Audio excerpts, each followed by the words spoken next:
Despite a highly successful military attack against the Houthis, who are backed by Iran, all the media has focused on is one thing: the Signal chat group where a member of the press was involved. That's the big scandal. Let's talk about it. Hey guys, welcome to the Shermichael Singleton Show. I'm your host, Shermichael Singleton.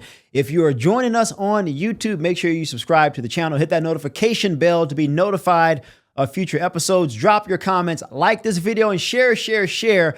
I also want to encourage you to head on over to We the Free. That's WTF.TV. Again, that's We the Free, WTF.TV. It's a new streaming network that I co-founded where you can see completely uncensored, conservative-leaning content, podcast, politics, and so much more. Now, let's jump into this discussion. Now, look, everybody, I think, who is a person of a reasonable disposition would acknowledge there was a mistake made with senior officials being on Signal. They shouldn't have been on Signal, and they made a mistake. Don't obfuscate. Just acknowledge, hey, a mistake occurred. We should not have been on Signal. We're going to investigate how this journalist was accidentally invited. And then we're going to implement stricter communication protocols moving forward so it never happens again. Then the story, for the most part, will go away. The story is lingering because that's not what some people of President Trump's administration are doing. Now, look, we all know members of the press and the Democrats are looking for anything they can to latch themselves onto as it pertains to Trump because nothing else has worked. Nothing has worked. Democrats thought all of the different legal cases yet last year were going to work. They did not work. Now they thought tariffs was going to work, yet 40+% of the American people say the country's moving in the right direction. 90+% approval among Republicans. I just talked about on a previous episode, 52.7% of young people aged 18 to 29, according to a recent Atlas Intel poll, says that Donald Trump and Republicans are doing a good job. So they finally found the one thing that they needed.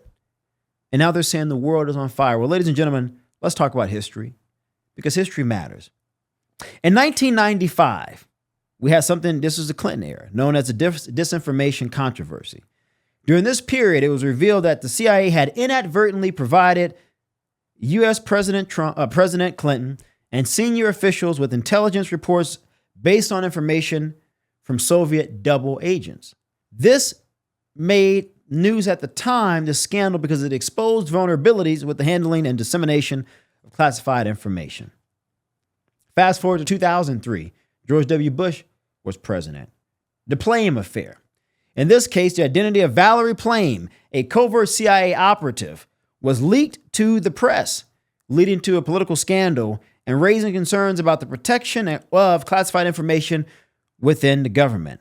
The unauthorized disclosure had serious implications for national security and highlighted the potential dangers of mishandling sensitive information. Let's fast forward to 2015-2016, the Hillary Clinton email scandal. As Secretary of State, Hillary Clinton used a private email server for official communications, some of which contained classified information. This practice raised concerns about the security of sensitive data and led to extensive investigations. And while the FBI concluded that Clinton's actions were extremely careless, no criminal charges were ultimately filed. And then we fast forward to the Cybersecurity and Infrastructure Security Agency, known as CISA. CISA had identified cyber espionage activity by the People's Republic of China and government-affiliated agents targeting commercial and government telecommunications infrastructures of U.S. officials. In their CISA report, this came out in December of last year when Joe Biden was still president, they stated, and I quote, CISA strongly urges highly targeted individuals to immediately review and apply the best practices below to protect mobile communications.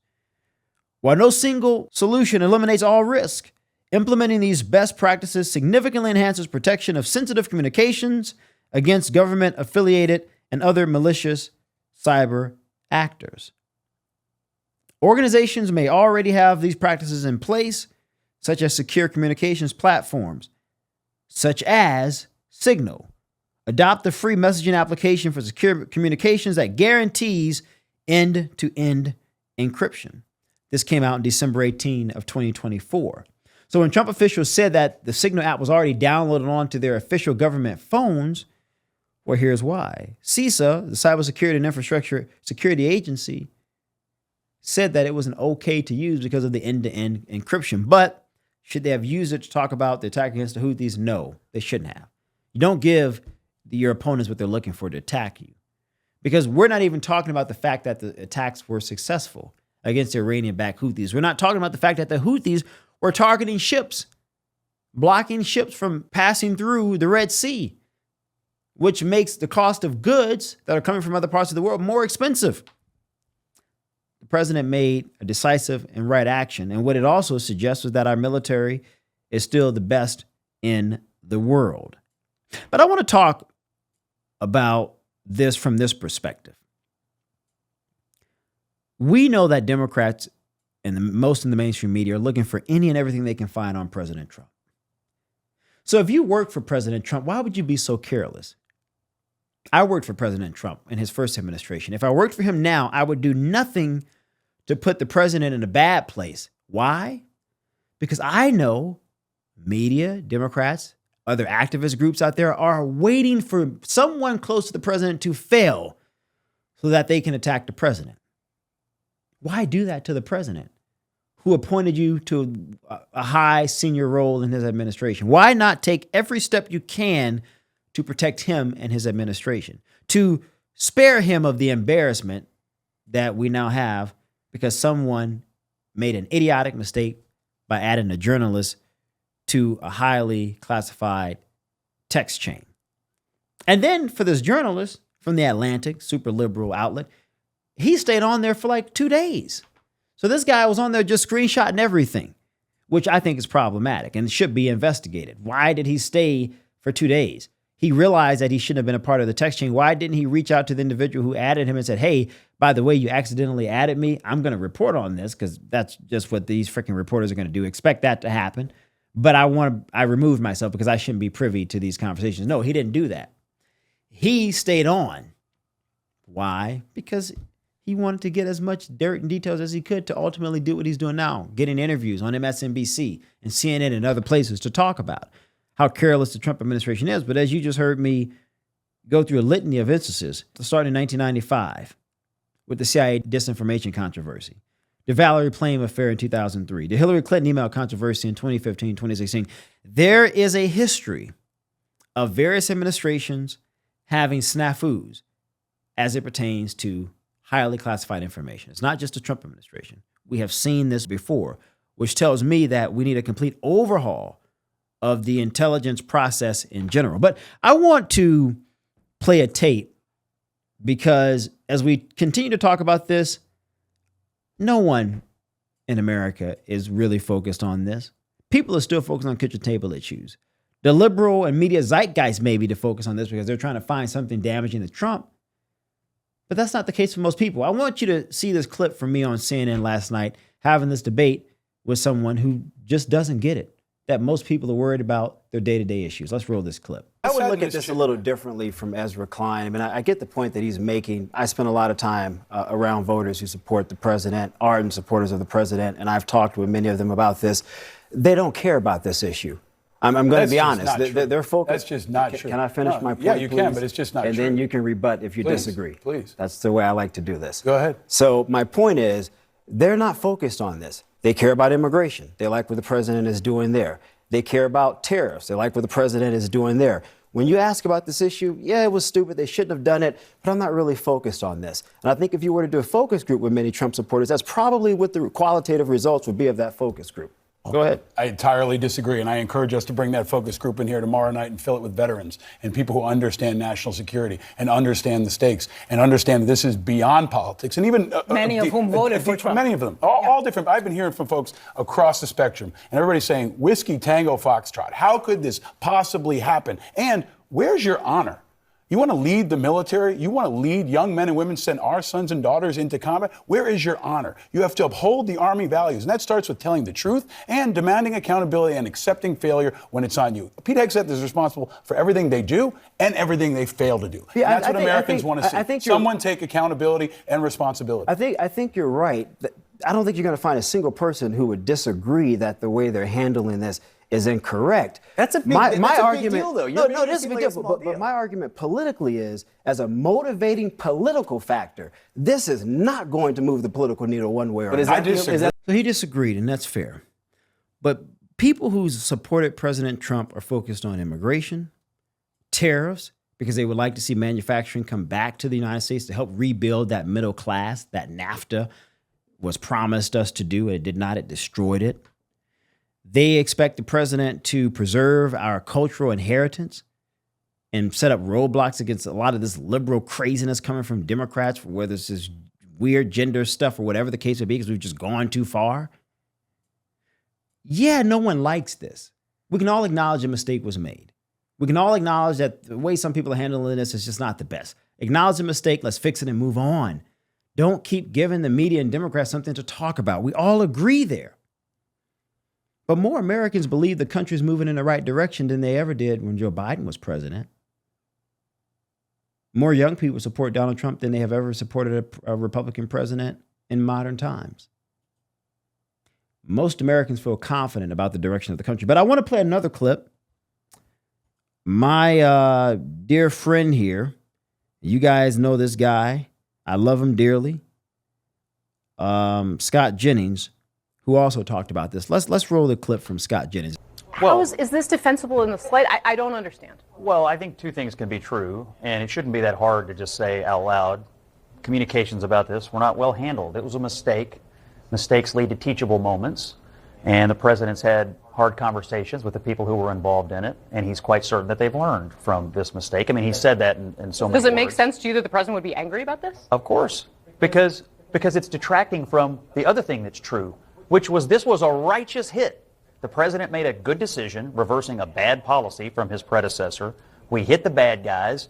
We did what we were supposed to do. The United States military once again proved it is the most ruthlessly lethal, efficient fighting force on planet Earth, and we are making shipping safe again. So the military, our fighting men and women, and the bureaucracy that supports them did its job here. And we've been on the air for 12 minutes and 33 seconds, and I'm the first person to say the mission was a success. But we spent all our time talking about the part that wasn't well handled, and it should not and will not happen again. Scott Jennings was right. It is detracting from the good things. Let's watch this clip that I just talked about on CNN. There's some incredible things that Republicans are doing, but we're not talking about it because this is all the media wants to talk about. And I'm not saying, as Scott said, that a mistake didn't happen. It's a teachable moment, but we need to move on. The attacks were successful. There's some great things happening that's getting ready to happen right now as it pertains to our economy, our fiscal order coming out of Congress. Let's roll tape number 2. John Thune agreed with Mike Johnson to increase the debt limit in the reconciliation bill. We're not even talking about that because we're talking about this. I can assure you most Republicans would prefer to be talking about those kitchen table issues, which matter in a lot of these really tight upcoming special elections. I can tell you. John Thune is the Senate Majority Leader, replaced Mitch McConnell. He just agreed to increase the debt limit in the reconciliation bill. This is something that President Trump really wanted. These are real policy issues that are going to have good implications for the American people, particularly as we're trying to cut our expenses, pay down our debt as a nation, $36 trillion and counting, by the way. We've talked about that on this show. We're not talking about that. That's a big political deal. And we're not talking about it because we're still talking about Signal. And again, you heard me talk about the number of incidents going back to the CIA disinformation controversy in 1995, where they presented the president at the time and senior officials with intelligence reports from double agents. But we're not talking about history. We're not talking about the fact that every administration since Bill Clinton have had various issues with the handling of intelligence information. I'm not trying to justify it, not saying that it's okay. I'm just saying that there's a pattern. And to pretend that what occurred here under the Trump administration is worse than what has occurred in the past is just blatantly false. Blatantly false. I want to roll one more clip for you. This is of Scott Jennings again from CNN, because Democrats again keep talking about how terrible and awful this is, as I just said, because it's Trump, it's the worst thing ever. Well, let's hear what Scott had to say. I'm more interested in immediate operational details of how they're going to handle it How they're today, gonna make sure tomorrow. that our people overseas are You're okay? interested in throwing them in jail. I'm interested in just I'm making not sure. interested in throwing them in jail. I they- want people to be safe, and I want to make sure that our military I just- doesn't die from another potential leak like this. I'm sorry, nobody died from this. A. Well, B. they were put at risk. They were previous- absolutely put at risk. Luckily. CNN sources Yeah, well, say that. I mean, how much accountability was meted out upon the previous administration when people did actually die? Zero. But on this issue of an investigation, there's plenty of people. How much accountability happened when Joe Biden was president and 13 American troops died because of his disastrous Afghanistan withdrawal? Where was the outrage coming from Democrats then? Where was the outrage coming from the media then? It doesn't matter, because there's nothing Trump can do to satisfy these people. And that's why I said the people who work for the president, they owe the president an apology, and they owe the American people an apology, because you know what the media and Democrats are going to do, because it's Trump. So why be so careless? Acknowledge that you made the mistake. Say we're going to implement stricter communications controls moving forward. And then it just will never happen again. Acknowledge it. Stricter communications controls moving forward. Transparency. Move on. But the more we dance around this, the longer this story lingers, and it only hurts President Trump. And it's unnecessary. But some of the people who are working for the president aren't thinking that way. And we need to encourage them to think that way. Because we need the president to focus on leading the country and not dealing with scandals. But just remember this in context, as I stated. Since 1995 with the CIA disinformation controversy, 2003 Valerie Plame, 2015-16 Hillary Clinton, Joe Biden Afghanistan debacle, we have had issues with how we handle intelligence in this country for about 30 years. The entire system needs to be overhauled. And to pretend that this incident with Donald Trump is worse than all of those others is to be a bald-faced liar. And clearly, we have many of those in our politics and media today.